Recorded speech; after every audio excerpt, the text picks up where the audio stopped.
How are you, sir? I'm very well. Very well. Thank you. Nice to talk to you again. I'm going to make an entrance. Thank you. I'll do that, and I'll lead into it. Can I start now?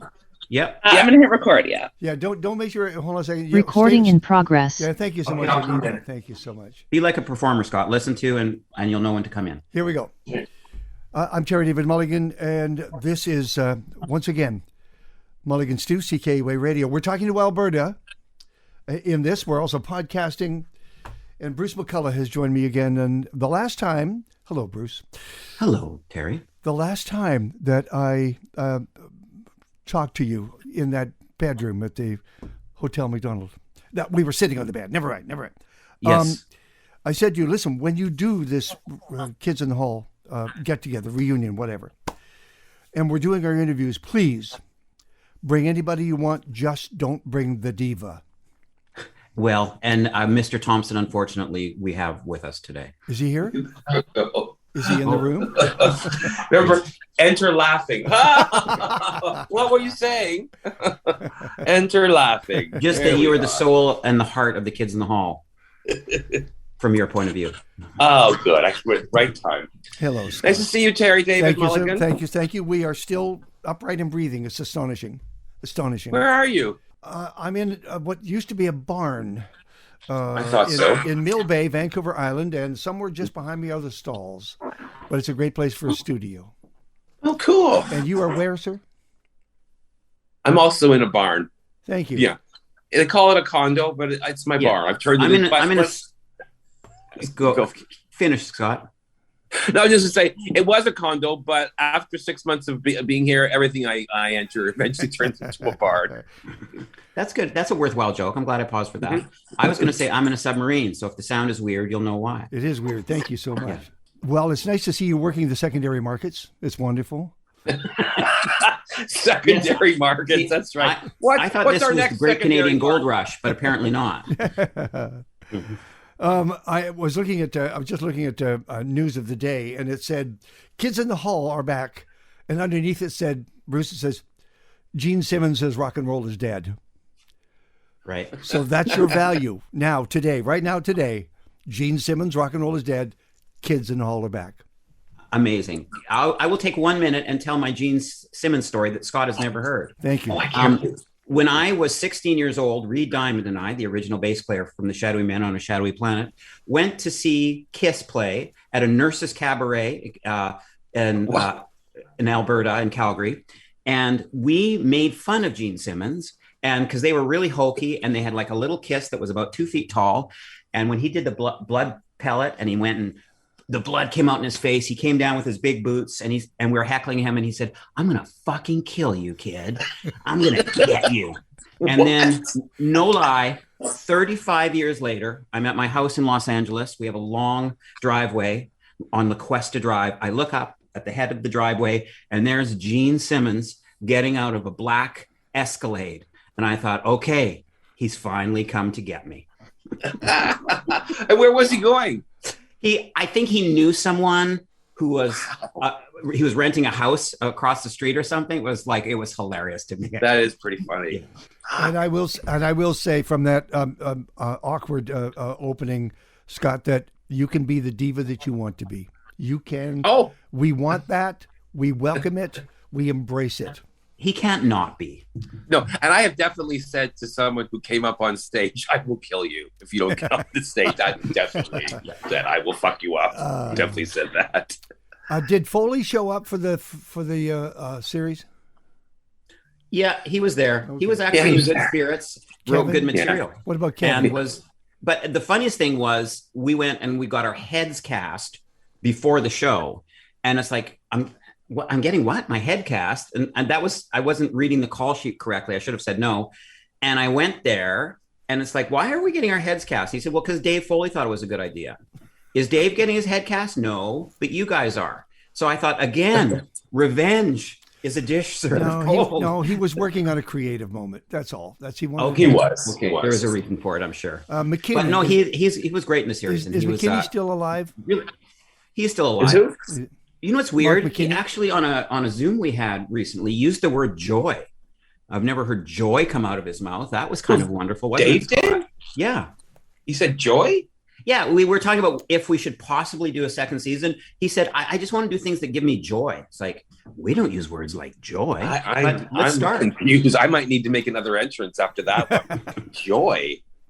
Oh my God. Speaking of joy. Wow. Did he call pain a gift? He didn't say that, did he? Is Kevin with us still? Yeah. He's also still alive. Well, he's in Winnipeg. He was actually in Florida doing Shakespeare outdoors. No. Mm-hmm. Yes. Which seems like a Willie Loman punchline. Wow. But he's with us, and he's happy, excited, and feeling joy as well. Yeah, joy. Scott, and he thinks of it as a gift. This is a gift. Kevin keeps saying this is a gift. Let's see if I can draw Scott into the conversation. Is this a reunion, or what is it? What do you call it? Season 6. Thank you. Did COVID change funny? No, nothing can change funny. Yeah. Well, Scott had a good point when we were talking before, though. For us, it kind of, when we were doing the show, like we were luckily together when we started writing the show, which is really nice. Yeah. And then, so when COVID hit and then we were on Zoom for a while, we had been together. So we were in a really good rhythm. Yeah. But Scott had pointed out that like when we got there and we were finally filming and all these people are over there, like sort of astronauts with their stuff on or whatever, we were closer because it was just us in this weird, just this weird bubble. And it kind of made us closer as we were filming in some weird way. Mm-hmm. Yeah, absolutely. Because we were like us against the world. It was very much the whole COVID experience. I mean, it's difficult and I would never want to do it again, like through that, but it does kind of sharpen you because you became our little world was just the 5 of us and surrounded by astronauts, and also trying to breathe. Not to be too weird or something, but I think COVID made us wanting to work and do what we do even more necessary. Like to be able to be silly. And we have a scene where I drive an easy chair down the street at 30 miles an hour. Yeah. And just the sheer weird joy of being able to do that after the catastrophe that COVID's been for each and every person felt pretty good. You know what? I got to tell you right now, as good as that chair scene was, Big Brown or Mr. Brown, whatever you called it, and you raced, Scott's hair flat out should get an Oscar. Scott's hair was the best hair I've ever seen him wear. Yeah. My hair makes an appearance in everything I did. That my hair steals the show, I think. Yeah, I think your hair should win a GLAAD award, Scott. That you finally get the recognition that you never had. Well, I will disagree with one thing. Funny has changed over the years. It ain't vaudeville, and it's not Wayne and Schuster on the Sullivan Show. You take us completely different funny. It's not set up punch. It's not. And in fact, you might wait a minute before you get to funny. Mm-hmm. We figure out what the hell you're doing and where you are and who these people are. Yeah. And I think, certainly Mark always says, I'm a character guy. Scott says he's a character guy. I go, okay, here's the premise. They're 16 on the pole and the jokes come out pretty quickly. But sometimes, we do things, even some of our beloved stuff, My Pen, or whatever, there's no jokes in it. No jokes. And we will wait. And I think that's mostly really great with this series is that it seems like we're not afraid to take our time and just keep going. And I think that's one of the things that we have a kind of an old man's confidence to do that. I was thinking about your audience. Scotty, by the way, Scott, I need to ask you, how's your health? Oh, my health is great. The cat came in perfect timing. Yeah. My health is great. Yeah. I think your cat just stepped on. There you go. There you go. By the way, if we're going to introduce the cat, what's the cat's name? This is Rusty. Rusty, okay. And you guys do a twin cat scene. Oh, yeah, I love that scene. The cat's got the gun. Yeah, that's a really funny scene. Yeah, it's a scene about Kevin wrote about a guy who gets a cat and the cat tries to kill him. It's actually pretty simple, but it's quite funny. It is. Yeah. But it's really funny. I love that scene. I was thinking about the 30 years. You realize I don't have time for answers, only questions. Yeah. 89 to 95. It was just a blur. I wonder that audience, are you meeting your audience again? And can you bring a new generation to this? Do we know that? Can you feel that? What do you think? It feels like we're going to be able to. Yeah. It feels like it, but maybe I'm in the delusional phase. But it feels like we're bringing our old audience. We're showing them, we're updating it, and we're bringing a whole new crowd. I think that's going to happen. I do. Yeah, well, I think that seems like an Amazon talking point, Scott. I think we have no idea. Well, we have no idea.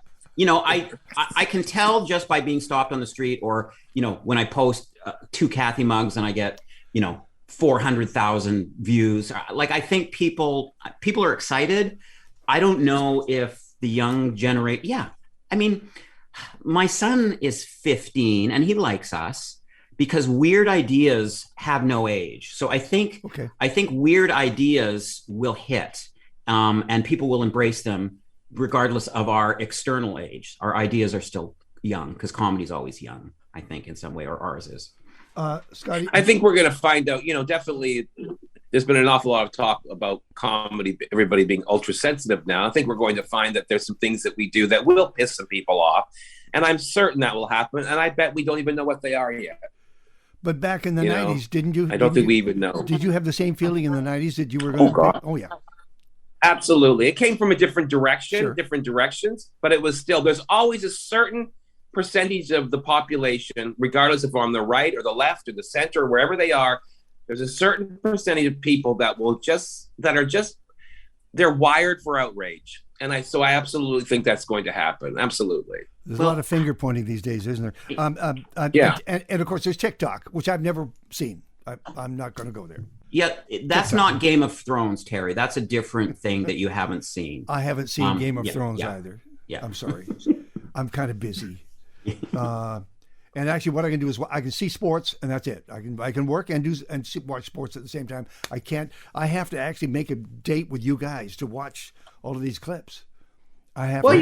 You've got all the animals in the barn. You got to muck out the stalls. You got to bring in the hay. You got to bring in crops. No, you got a lot it's not to do. like that. You're a gentleman farmer. Thank you for bringing Buddy back. Thank you.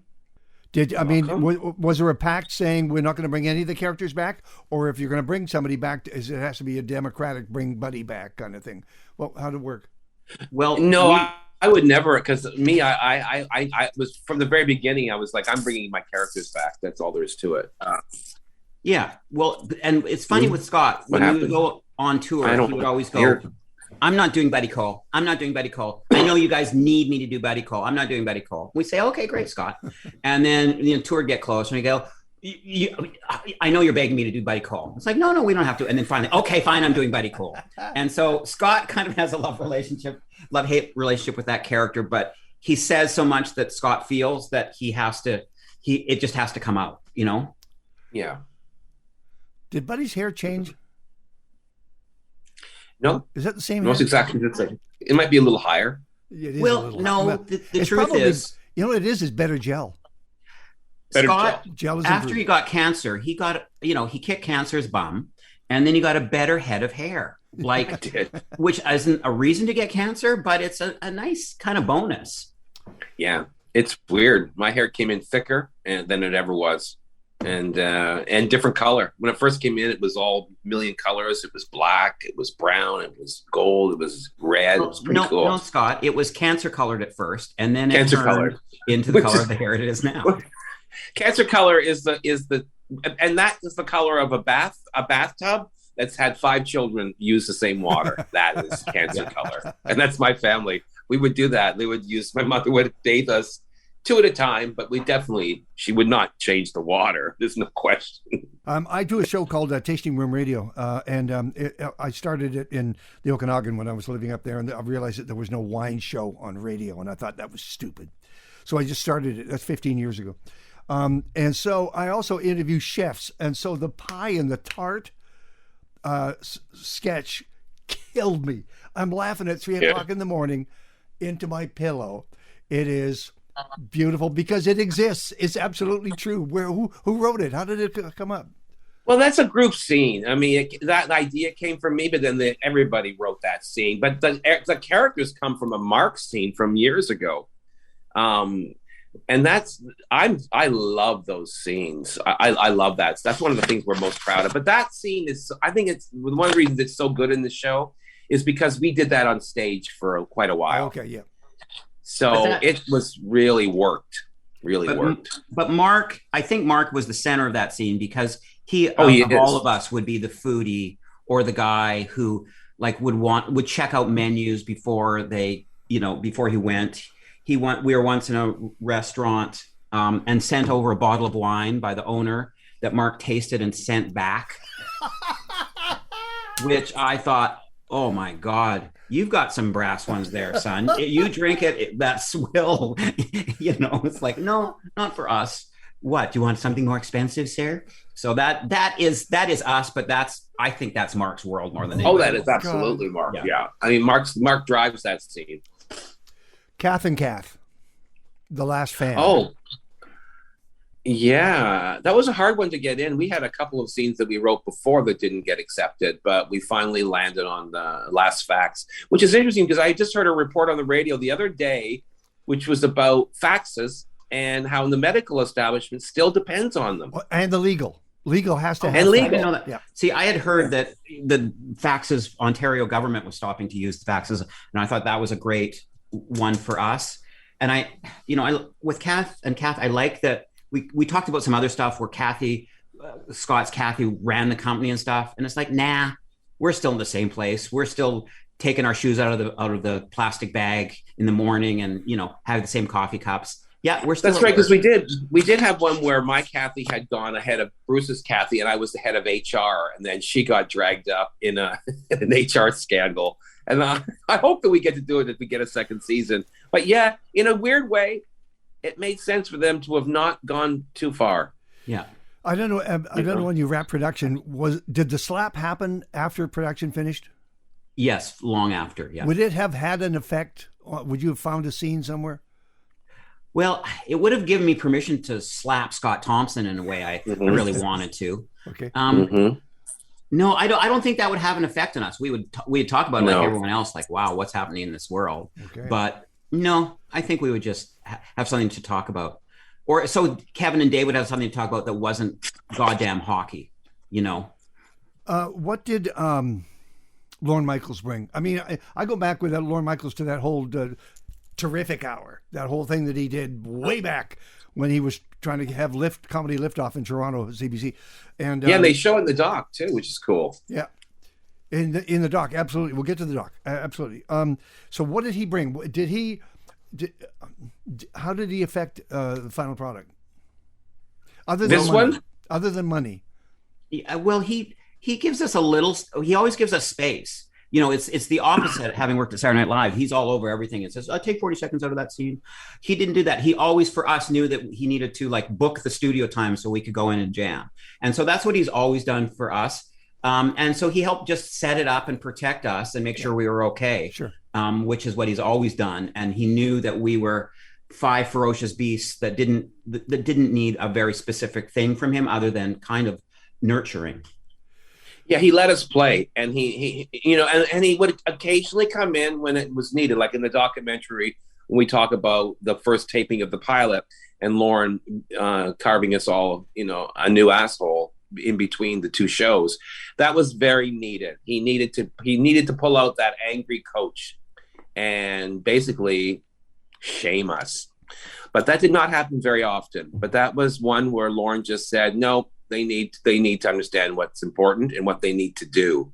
And I'm eternally grateful for that. But his real brilliance with us is to let us play, to trust.